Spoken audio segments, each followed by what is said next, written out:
Don't tell me, has death come early?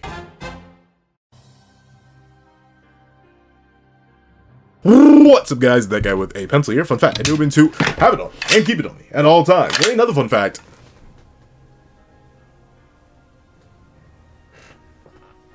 Like, I mean, it could be Control.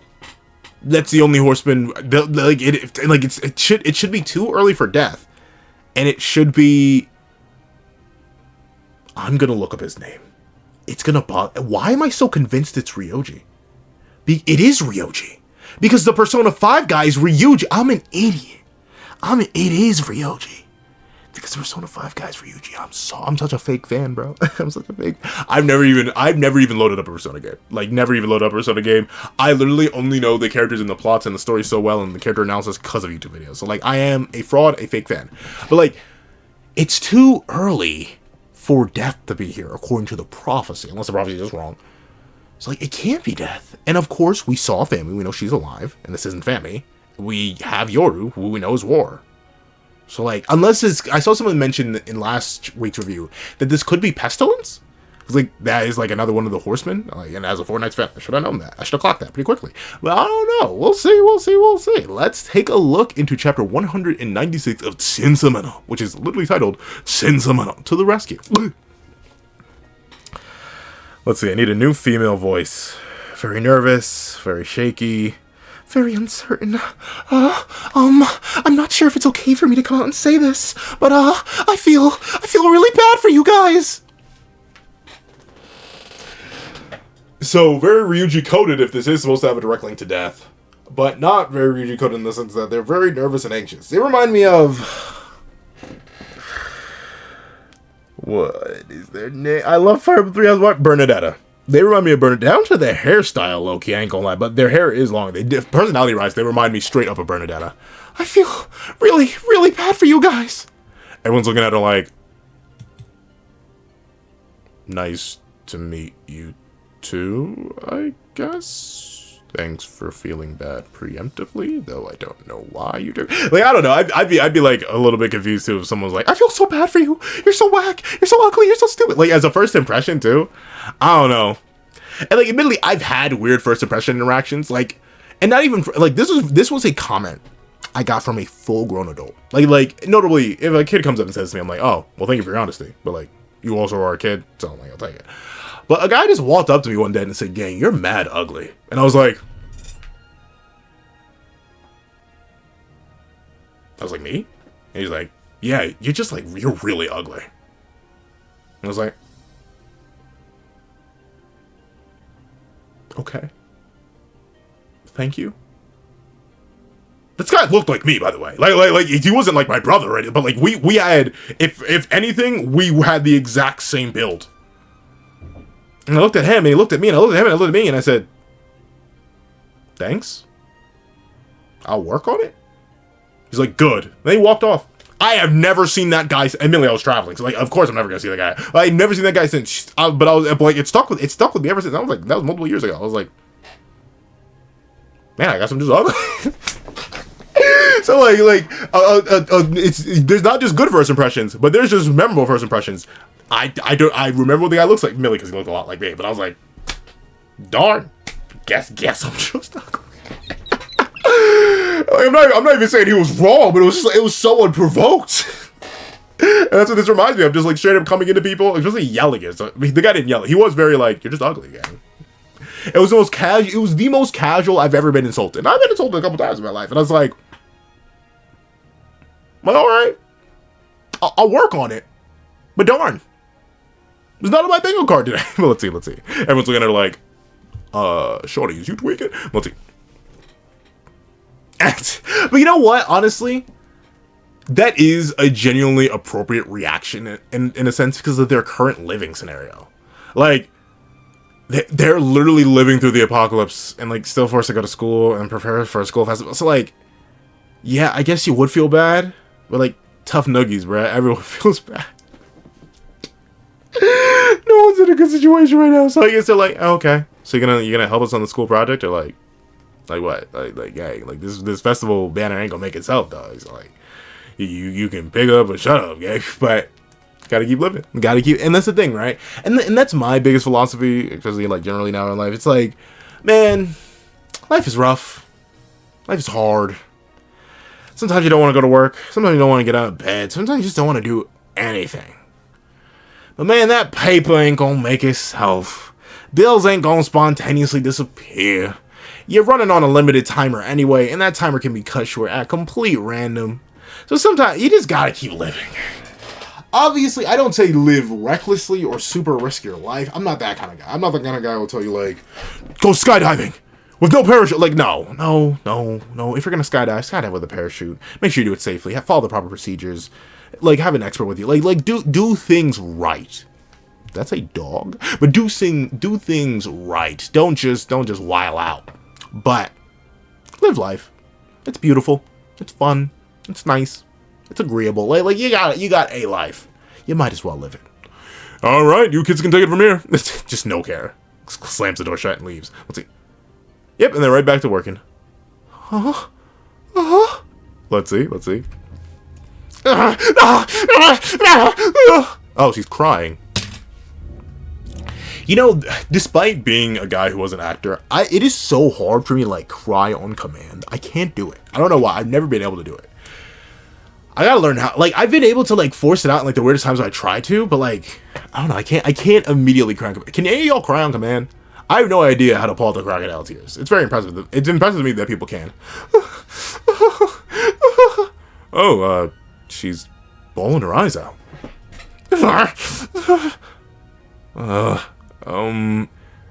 Hey, how about you give us a hand with our school festival? Try to break the algorithm. That's the thing, right? Like, I get it. It's hard, especially when you like just meet somebody to just go up and break the ice. Especially if they are sad or like perturbed. Most of the time, like my instinct when someone's sad, unless I know them already. If I know them already, I'll be like, "Gang, you good? Any reason you freaking tweaking right now? Like, do you need a Snickers, gang? I admittedly, I don't know. Like, unless, it really depends on how well I know the person. If I know the person very, very well, then I'm like, hey, everything will be okay. I'm here for you. Let's talk about whatever's making you so sad, whatever's making you cry. Don't worry, we can work through this together. But if we're like just like friends, I'll be like, are you good? And especially if it's unprovoked. If I know what happened, then obviously I'll lean to more instant care mode. But like, if you just randomly break out in tears, I'll be like, gang, we are out eating. You're making a okay. That is very bad friend coded to be. I will admit, but like I don't know. I'm especially if it's unprovoked and random. I'm always like, "You good? You trying to lock in, Chief? We are in public. Maybe we can take this somewhere else." Like I literally remember it was last year. I just randomly met these people. I randomly met these people, and they'd been drinking, and thusly. Like he was talking, he was going about like his failed relationship, talking about his ex. And I literally just sat there in the bathroom with the guy and one of his friends, a guy who had known him for a long, long time, and I just sat there and chatted with him. I was very chill. And they're like, "Are you?" Like, and they literally after a while, I think it hit them that I was just there chilling, chatting with him, and they're like, "Are you okay? Like, why are you here, man?" I was like, "I'm worried for him. You know, he seems to be in a rough spot. Like, I just want to make sure he's okay." He's like, "Oh, you're a real nice guy." I was like, "Mostly. You good? We good?" And then I became friends with him for a little bit. In fact, I haven't talked to them in a while. I haven't talked to them since last year, so I do want to check up on them. But let's see. Hey, how about you give us a hand with our school festival? What, you gonna like insta kill him? If this is death, you could immediately insta kill him. Or pestilence, you could immediately sicken him.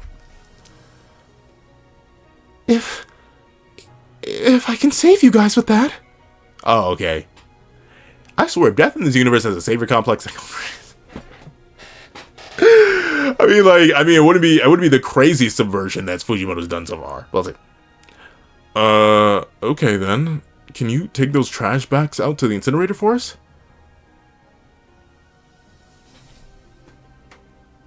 Okay, you can't have it both ways. You can't.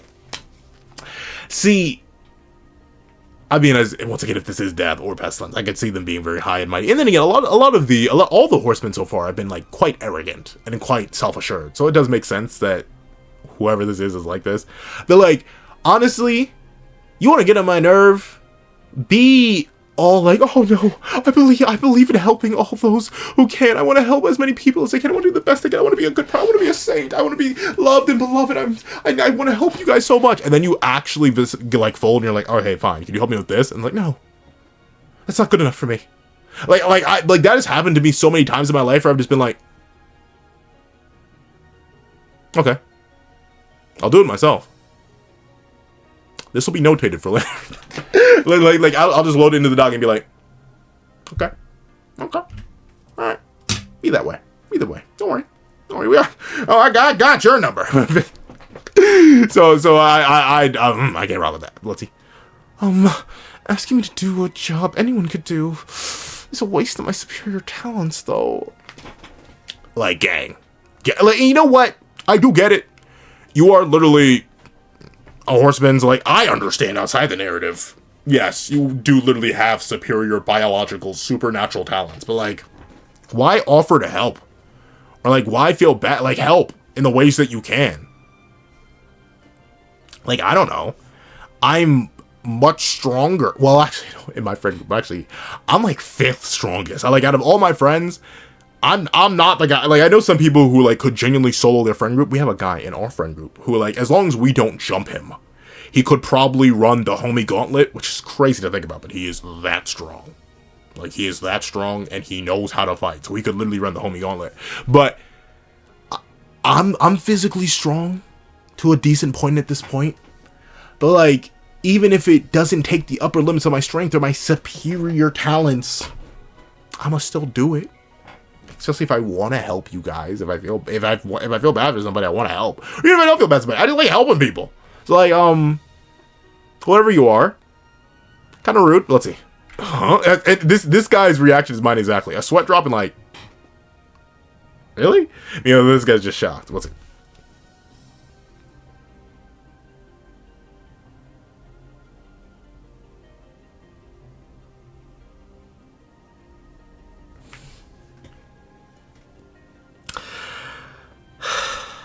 They're making a good first impression. What are we gonna make it a good first impression, gang? I don't like this kind of person. I really don't like this kind of person. Like, like the thing is, I'm perfectly fine with someone not only just being better than me, but reminding or acknowledging the fact that I'm better than them. Like, especially, I remember one instance very specifically. It was years ago. It was in track. And I had recently been promoted to Group A in the 300s. And I was like, oh, well, I want to run lane 1. Because, like, I don't know, it was just the easiest. And it was my preferred lane. No matter what, I always did like running lane run for the 100, even the 200. I don't know, I like the idea of hawking people down. And very specifically, the fastest guy on the team at the time was like, I want lane 1. And I was like, well, that's cool, gang, but you probably don't need it. And he's like, yeah, I don't need it. But in order to keep lane 1, I'll give it to you this time. Beat me in this race. Beat me in this 300. And then you can have it. But if you don't, you can't have it. I was like, okay, I lost. I wish more of my stories ended with like, I won though. But like, but unfortunately, I've taken a lot of L's in my life. I mean, it's fortunate in the sense that, like, I've learned a lot from the L's I've taken, but, like, it's unfortunate in the sense that whenever I go into story times, it's like a 75% chance it'll end with, and Pencil lost that race, or Pencil didn't get the best grade, or Pencil lost whatever. Like, it is just true. But still, I respect that. You prove it to me, you show it to me, you earn the right. But, like, just to come out and be like, I can save you guys with my special powers. You don't have powers. Shouldn't you take out the trash? Proof? Like, show me. What are these special powers you have? What are these special higher talents you have? And anyone else can do anything else with helping with the school festival. You're here to supposedly help us. Use your special powers to help us right now. If you have them, do it. Let's see. But you know what? I give credit to the guy. He is just like me for real.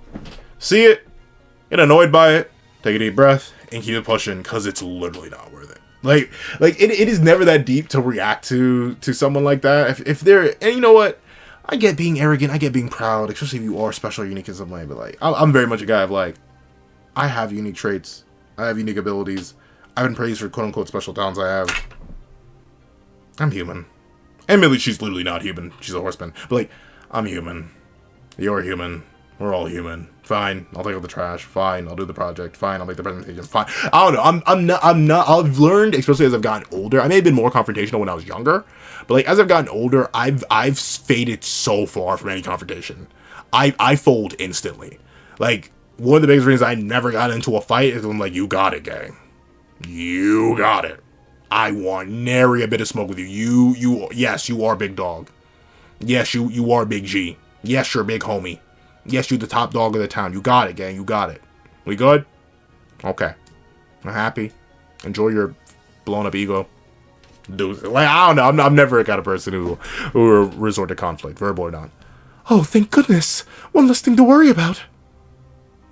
They're all like, she is genuinely tweaking. and in their defense, she really is. Let's see. Look, I don't know what your deal is, but the rest of us are having fun working on the festival, as the world is ending around us. We don't know how to handle freaks. Okay. See, that's again, Lord. What is that? I need to figure out what was that one comment that's what said, don't say this for an entire video, because I'd be looping stuff so much, but I'm not, once again, that's one of the biggest reasons that I'm not confrontational. I'm not going to insult you. I'm not going to call you a freak. I'm not going to call you ugly. I'm not going to call you stupid. I'm not going to call you dumb. And if I ever do, it'll be in my head or like in a roundabout way. Like how, what's a way I've like insulted someone indirectly? I've insulted people indirectly by delegating a task that required a certain level of brain power to someone else. Like someone will be like, hey, I'll do this for the project. And I'll be like, I think he's more suited to it based on his expertise. And it's literally just because I don't think you're good enough. Whenever they be like a group leader or something, I'll be like, yeah, I'll redelegate. But that's the thing, I don't like being mean. I genuinely don't like, I don't really get any pleasure from being mean or insulting people. I'm very much I like to compliment people at random, or just genuinely I like to have a reason to compliment people. I don't know, I've never really gotten the pleasure. And that's why like, I've never really gotten rage bait content or content where you just dunk on things. I've always, whenever I've been critical, I've always tried to be like properly critical. Like, I'm like, okay, here's the good, but here's the bad. Here are the things that change and improve. Like, a lot of people, especially my friends who like watched my academia reviews when I was still reviewing that, when it was still going, they were like, dude, you're real negative. I was like, yeah, but like, I'm negative out of love. And I say, oh, Hori's a terrible writer, blah, blah, blah, blah. I'm just like, I kind of don't like this narrative choice, and here's how I would have done it. That's it, and that's especially goes for like people. I'm like, I don't like insulting people. We don't know how to handle freaks like you. You're bringing down the mood and making everyone uncomfortable. If you really want to save us, why don't you go crush ants outside or something? Darn. You may be the ant in this scenario, and she may just crush you. Let's see how she responds to this as she's crying and sweating. Oh. Well. She did. So she's one of them. Very high and mighty until actually brought down from a pedestal. You know what? I don't feel bad. Like I feel bad for you. Like, no. If you need to be humble, get humble. If you need to get knocked down, but get knocked down and pay. Like, do what you need to do. But let's see. Oh, but this guy, he's too nice. I feel like he's gonna die. I feel like this guy's gonna die. We probably won't even know his name. Hey, if you move to this city, this mess of a city, you probably had some horrible experiences wherever you're from, where you came from, right? The kids back in the classroom are going through a lot too. Homes are getting burnt down, parents dying, all sorts of stuff. School's the only place where we can smile like our old selves. If you want to save us, could you lend a hand with a smile? Aw. Oh, that's nice. That's nice. Once again, I don't know. And it's very straight, because I think it goes into the fact that I am genuinely ambiverted. I can't say I'm extroverted. I know you're all gonna be like, Pencil, you yap ad infinitum on the internet about anime and manga, and you dare claim to not be extroverted? Yeah! And it's mainly because, like, it's weird. It really all depends on my mood and how much energy I have, on whether or not I'll reach out and be like, hey, here's the plot. Now you have the synopsis, maybe you should play a role in it. Like, I don't know, I'm not the kind of person to reach out and do that very often. But I have done it before. I've been like, hey, sorry, reason everyone's being a little bit freaky and geeky right now is because the project's due in like 2 days and we're all freaking and geeking. If you could just help or anything like that. Like, I have done it before. I've been like mediator or reach out person. But there have been many times I've been like, darn, that's crazy. And I just walked off. Let's see. Lend a hand with a smile?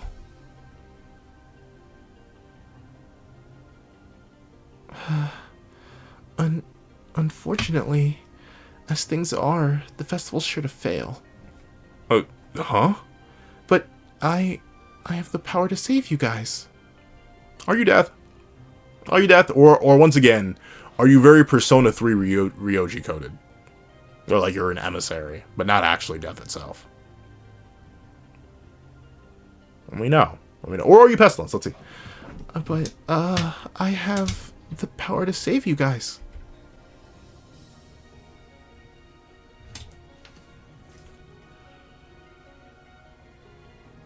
What'd I say? What'd I say? Gosh darn, it is Death. It is Death. Such a casual drop. Like genuinely such a casual and insane drop. Like, I mean, I respect the flex, Fujimoto, just being like, oh yeah, you know this final antagonist we've been low-key building to since part 1? For like upwards of 5, if not 6 or 7 years now? Here, just casually drop it. I mean, do you, Fujimoto? Like, you know what? Ever since Oda dropped Blackbeard, and like once again, I still haven't read One Piece, but like I have the context for how Oda dropped Blackbeard on us. It's in it like it's the main character and the presumable final boss talking about cherry pie and how Blackbeard thinks it's delicious and Luffy thinks it's horrific. Like you can introduce a final boss in like the most casual way possible. Heck, I think of Muzan and Demon Slayer. We met him as Michael Jackson. Like obviously we saw the repercussions of his action, but like we met him as Michael Jackson. Muzan Jack, like that's how we met him. The next time we saw him, he was like a kid. And the time we saw him after that, he was a woman. Like clearly, like you can get creative with it. Suguna was introduced very frequently. Like that was just like straight. Oh, he's a fiend. So like that was a typical introduction. Boo, who like signals the end of Z as the final villain of Z, he's also introduced pretty goofily. So like you definitely can introduce your final villain in weird and strange ways. Well, I think the difference is like it's the build up. Like we've been building to death for so long, so for them to be this weird cry person who randomly grabs and awes people, I mean it works. But interesting, through death, I'll release you from your earthly suffering. A lot of people do consider death as a release, but like I don't know. I do get it. Like life is pain. No matter how good you feel, your body is deteriorating. You're consistently dying as we speak. Hundreds, if not thousands, if not millions, because we're composed of many, many cells. Hold on. Actually, nah, it don't matter. But I think we're like controlled like trillions of cells. Like we are a mass of cells. But like you're dying, and you're being reborn, but you're dying. I'm dying right now, slowly but surely. Yeah, I'm just getting there. Eventually, could happen right now. Legitimately, as I'm recording, or right after. Who knows? But with it being the case, even in spite of that, I guess it's just considering no one's exactly confident on what happens after death.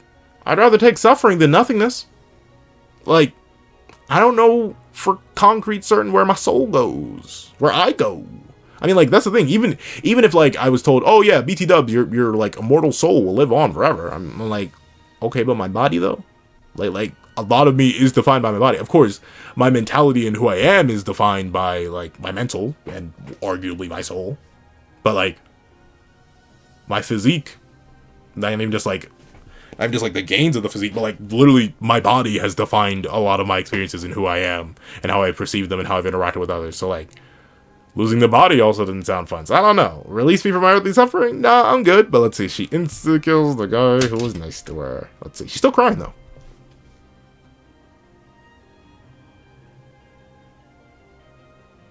I mean, it is called Chainsaw Man to the rescue. Oh, did she not kill him? I mean, he's still sweating, but his eyes rolled up. He may be dead. Let's see. Wait, hold on.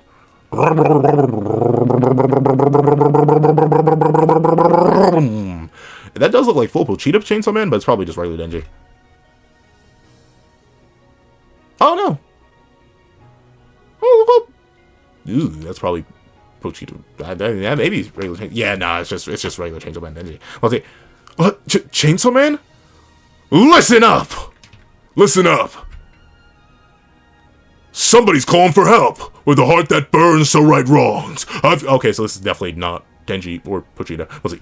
Someone's calling for help. With a heart that burns to right wrongs. I've come from the depths of the underworld. Engine revved and ready. Oh, are we finally getting the follow-up to the fake Chainsaw Man plot? It's been so long. Alright, let's see. They land. She's still holding on to his head, but she hasn't taken his life yet. Interesting, interesting.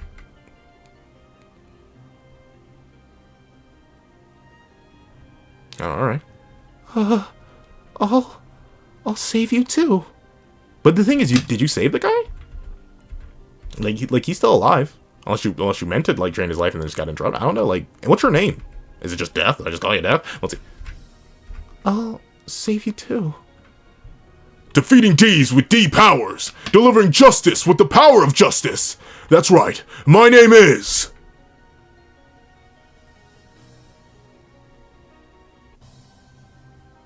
What on earth is that? What on earth is that?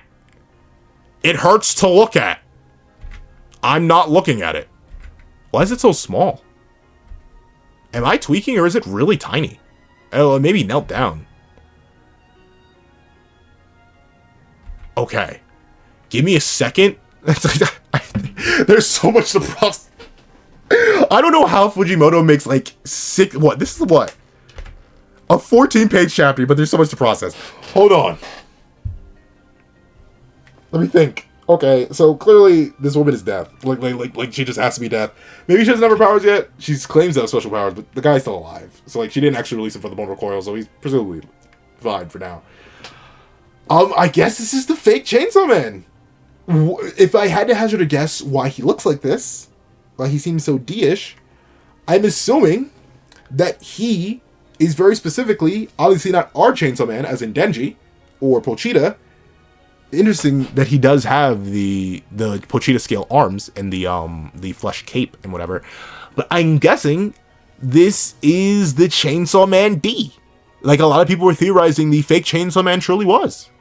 He, in the sense that Chainsaw Man is, as we know him, aka Pochita, was just the Chainsaw D, as far as we know.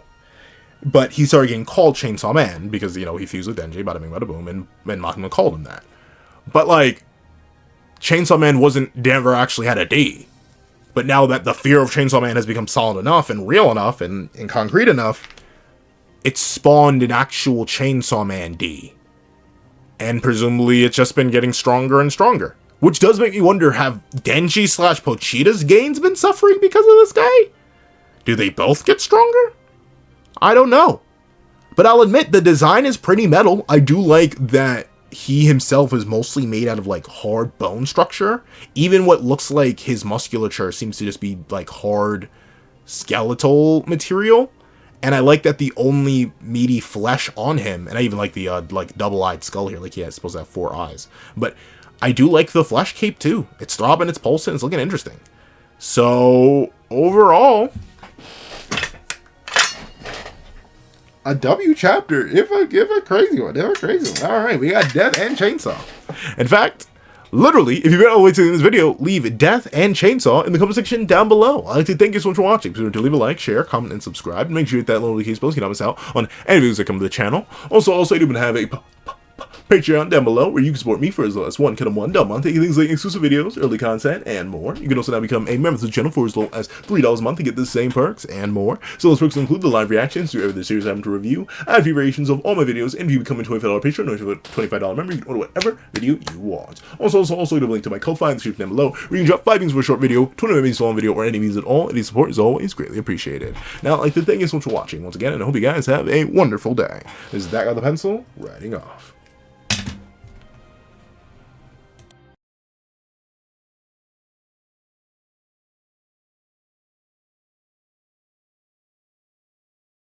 I'd like to thank you to our sketch tier members: Greyhound, Eternal Flame, Red Wolf 4765, Astro, Super Flame Zero, Glacier XZ, Zeta, Brandon Payne, J2MA, Gyomi, Yuki Ally, Buddha Uda, Azo2404, Planet Grown, G Prosper, and Striker Man.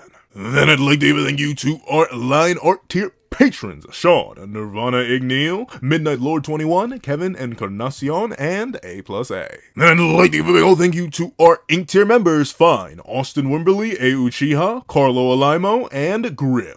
And I'd like to give a massive thank you to our digital art tier members, J Warrior and AZ Void. Then I'd like to give a genuine thank you to our colored art tier patrons, Joaquin Munoz and Joaquin Munoz. And finally, I gotta give the biggest, juiciest, heftiest, and most meaty, sloppiest thank you to our glorious, ultimate that guy with a pencil tier patron, Calvin Elder.